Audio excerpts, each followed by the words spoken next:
Hey guys, welcome to the channel. I wanted to just touch base a little bit, and I thought I'd get Michelle to film us doing some metal shaping and how I approach different problems. So as you can see here, we're starting on our eagle beak, and I've framed out the nostril layer and the lip and tacked it straight in the front here, did a little bit of metal shaping on the stainless. This is 316. So it's a little tougher than 304 to work with. It's not as malleable as 304. And so what we're doing is I want to have a nice radius in here, and you know, making the sides of the beak roll all the way over and kind of have a seam in the middle is a lot of work, a lot of extra work, and it can be really tough and non-successful, especially working with stainless. So what I like to do is I like to take a smaller piece and shape it into the shape of this piece. Up here, it's all covered. So I'm actually doing another layer. It'll be up, you know, the 5/16 of an inch over this layer of the beak, which is where the nostril goes and stuff.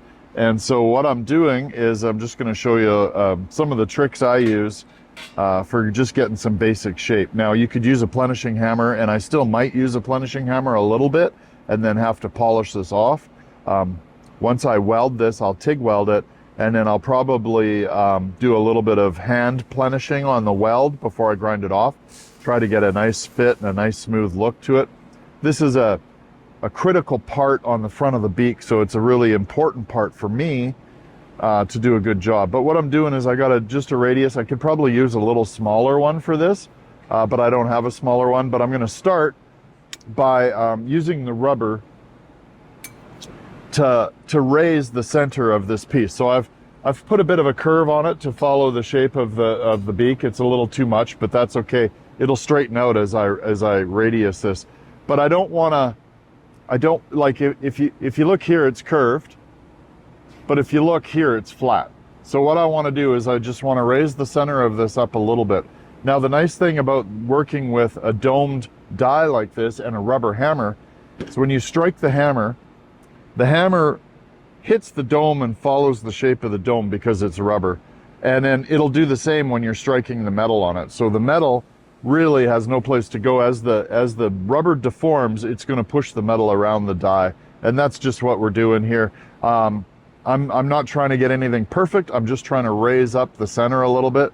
The other problem is I'm working with 316. And 316, doesn't get softer, it gets harder as you work it. So the more I hit it and strike it, the harder it's going to get. And if I use hard hammers, it's going to make that even worse. So working with a soft hammer avoids too much work hardening when you're hammering it. So if I work it in a plenishing hammer, English wheel, different things like that, they're squeezing on that metal, they're compressing the grain of the metal tighter, and you lose a little bit of thickness, but you're also making the metal tighter and harder. And so by using a rubber hammer, I'm avoiding too much of that compression of the metal and work hardening the metal. And so we're just going to go hard on it here. Generally takes it's a lot harder to shape, so you got to hit it a lot harder than steel. And that's what we're doing. So I hope that explains a little bit about stainless.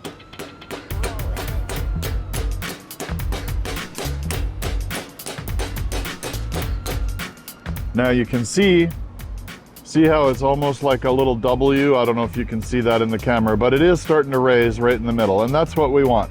We're going to raise this the most, and then if it's hollow on the sides, then we'll move it over and we'll work the sides a little bit. But eventually we'll start basically dinting this up in a uniform pattern to put a radius into it, and that's what we're trying to do.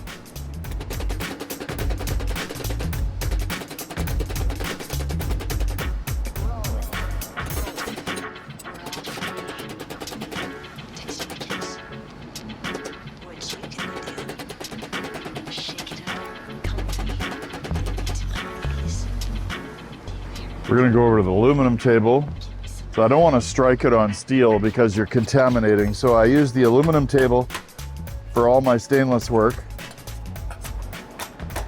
Corners are nice because you can utilize each side of the corner and not have it like, you know, if you're over on the table like this, you're flattening it out too much. But here, you can just flatten out a portion of it. You just got to be careful that you don't strike near the edge because it'll put a dent in there. But if you're striking in the middle here, it'll just flatten it out a little bit. And then the trick is too, what I look for is this goes flat right here. And I don't want that flat. So I'm gonna try to put a little bit of a radius in that as I go. But it's just about being patient. You can see how it raised up in the middle here. So we don't have a flat, it's not flat here anymore. And the more I work that, hopefully I'll get it a little taller and a little taller.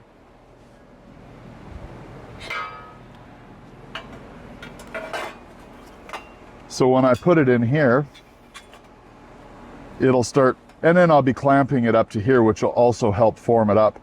But this is going to start slowly, as you can see, fitting and having a bit of shape to it, not just a flat piece in there. So that's what we're trying to accomplish. I'm going to hammer these two corners now and try to put a bit of radius in them.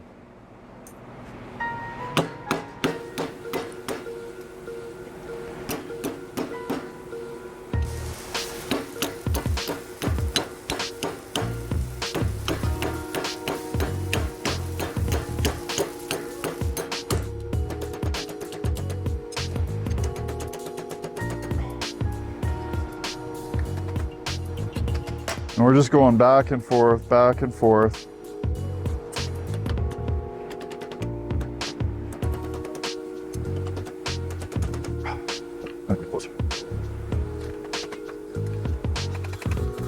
What I don't have is a lot of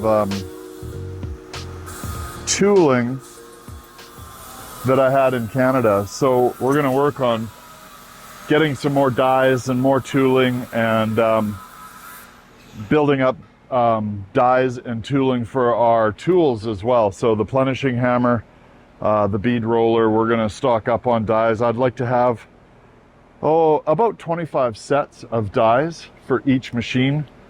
It'll give me a wide variety of options when I'm doing metal shaping. And that should cover about everything we need. If I pick the right dies and the right tooling, we should be good.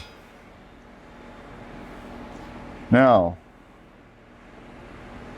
the radius that I've put in this is gonna fight me to straighten out because I've got it so curved that it's getting close though. I think we'll be able to manage this. And the clamping, that's what's nice about using the 1/4 inch round bar, is the clamping, it'll hold it into place. And you'll see it suck right into place.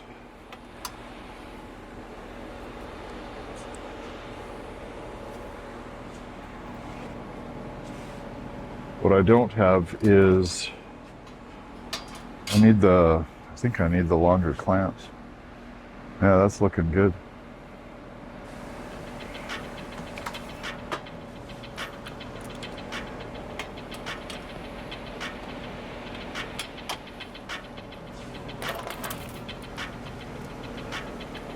Also, the reason I'm using multiple clamps is I want it to suck right up into that radius, and I don't want to see light under there. So that's important for me. And now I'm going to take clamps and I'm going to slowly work these two edges down. You can see the radius I had was too high. So before I tack anything, sometimes I'll cut this right into shape and not worry about pushing it back, because then I'm going to have a bigger gap here if I push it back so it drops in. So I'll work these down over the side. In fact, I'll probably do some more shaping on the side here using a different dolly because I'm not getting enough curve out of that. So multiple striking along the sides and roll that edge over, and then it'll flow into this. But I'm definitely liking where that's going, and it starts to fill it in. So we'll do a little more hammering and see where we're at.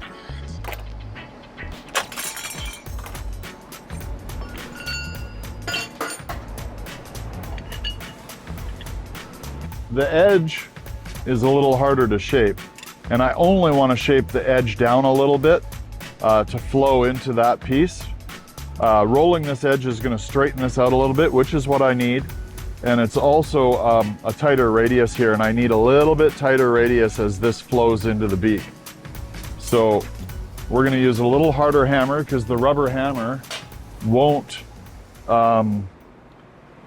shape it around this as well as it would. The other thing I don't like using, the other thing I really don't like using, these are coated, but they're still steel, and I'd prefer to be using make all these dies out of stainless. So as I get crops of stainless, I used to have a whole set of these dies all in stainless. I've made some hammers. I was going to say, you could use one of the hammers. They're not big enough radius. Oh, I don't think I've got one that has the big enough radius, but that's all right. We're just going to use it a little bit.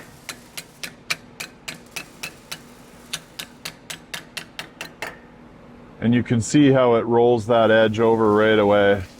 It's not flat like that. You can see it just rolling over right away. And you just have to be patient. You want to just not do too much. You don't want to hang it over like that. You want to just do a little tiny butt. So you're just seeing a little bit of a gap in there. Nice light strikes, a little bit at a time.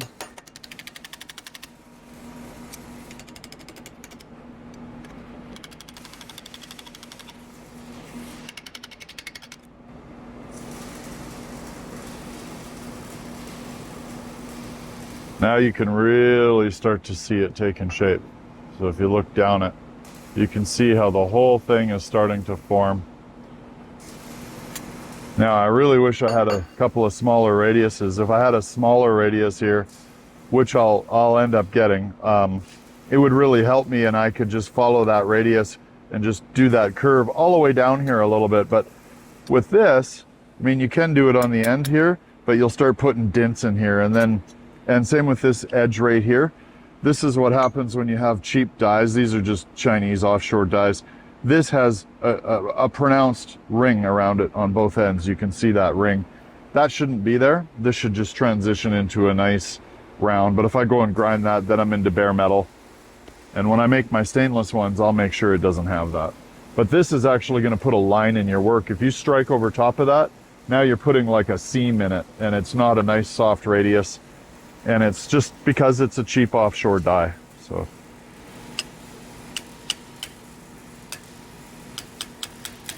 I'm trying to strike back from that radius so I don't get that.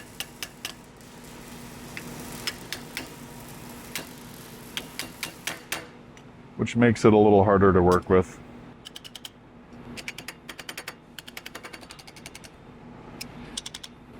The other thing I'm doing is I'm walking it across as I'm hitting and curving this a little bit more too, because that radius is going to transition all the way down the piece.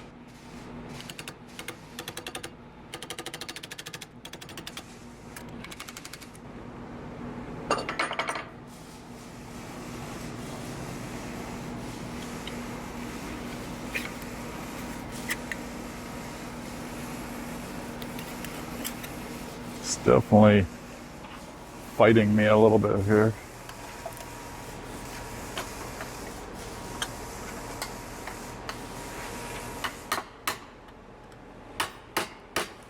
That's better. Oh, we're really close to looking good there. See how that brought that down? So when I line this up in there, you can see how it starts to flow.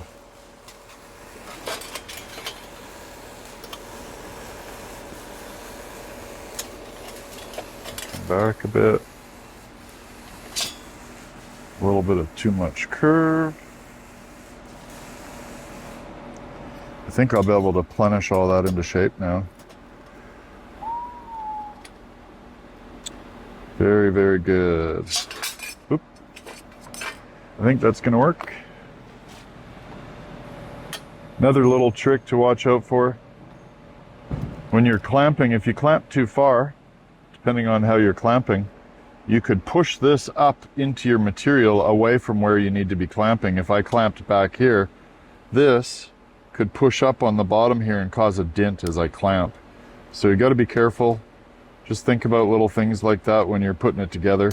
I try to think of those things just to let people know what to look out for and what to watch out for.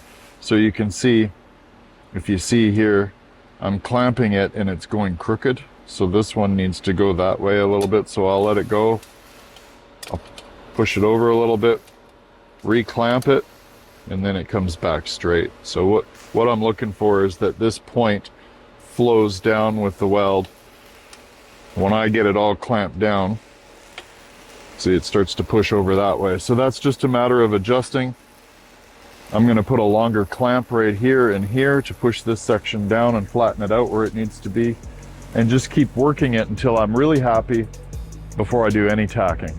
So that's a little bit of the shaping that I do on a beak. A little more work than people realize, I think.